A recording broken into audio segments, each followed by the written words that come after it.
আমার এলাকার ত্রয়োদশ জাতীয় সংসদের প্রথম অধিবেশনের ২২তম দিনের শুরুতেই ছন্দপতন ঘটে। কার্যসূচির শুরুতে প্রশ্নোত্তর পর্ব থাকলেও দুজন মন্ত্রী ও একজন সংসদ সদস্য যথাসময়ে অধিবেশনে উপস্থিত না থাকায় আলোচনা ও নিষ্পত্তি হয় পরে। এছাড়া নির্ধারিত সময়ে অধিবেশন শুরু না হওয়া নিয়েও অনির্ধারিত বিতর্ক হয়।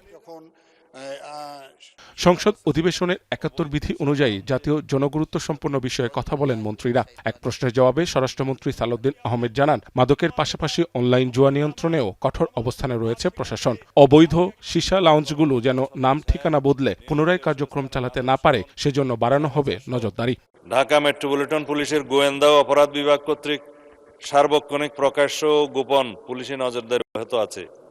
নিয়মিত পুলিশ টহলের পাশাপাশি বিভিন্ন সীসা লাউঞ্জ রেস্টুরেন্টে বিশেষ অভিযান পরিচালনা করে অপরাধীদের গ্রেফতার করে আইনের আওতায় আনা হচ্ছে। ঠিকানা পরিবর্তন করে অথবা কোনো আবাসিক বাসস্থানের আড়ালে কোনো প্রকার অবৈধ সীসা লাউঞ্জ যাতে পরিচালিত না হয় সেই লক্ষ্যে গোয়েন্দা নজরদারি অব্যাহত আছে।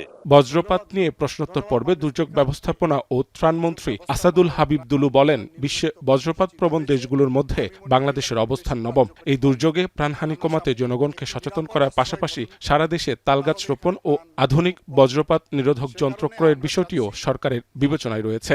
এটি হচ্ছে প্রথমত আমরা মনে করি সচেতনতা বৃদ্ধি করতে হবে, কারণ বজ্রপাত ভূমিকম্পের মতো কোনো আগাম বার্তা ছাড়াই কিন্তু বজ্রপাত সংঘটিত হয় বেশ কিছু সময় ব্যাপী।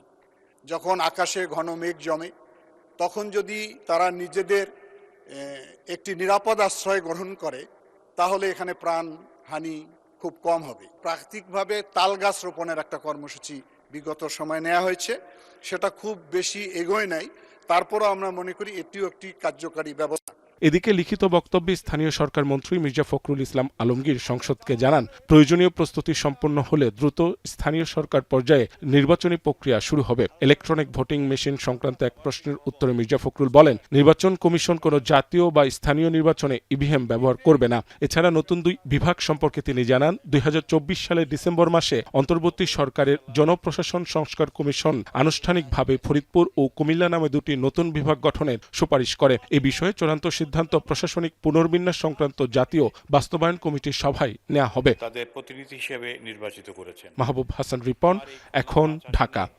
আগে বিএনপি